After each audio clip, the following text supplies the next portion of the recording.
1. Mr. Speaker, ladies and gentlemen, if you are a woman killed in Iran, no one bats an eye. But if you are a woman threatened or harmed outside Iran in a progressive country, everyone loses their minds.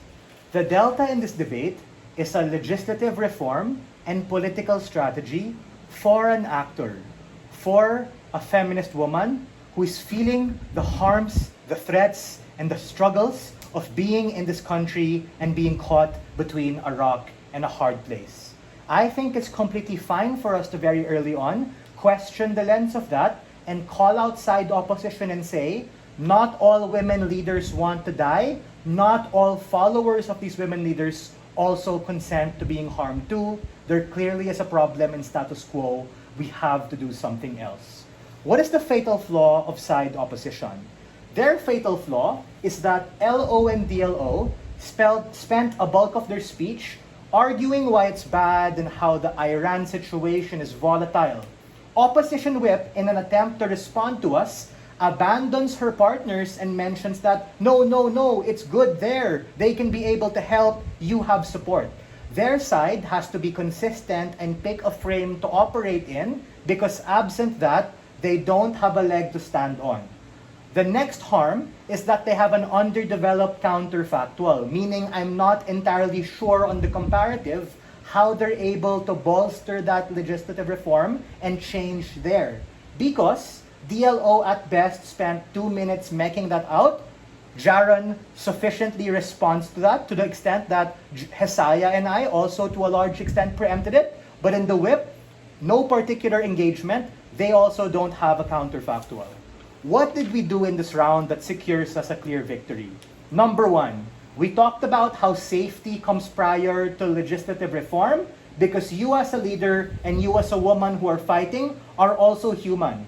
We ran to you Maslow's hierarchy and talked about the Overton window, wherein there are a variety of people of all different emotional sensitivities. Hesaya told you that in the speech, check your notes. We think, even if you are actually emotionally charged, is a point in which you might be blinded by hate, blinded by revenge, blinded by anger, of which we have to snap you back to reality and say, live to fight another day, take 2 steps back in order to take multiple steps forward tomorrow.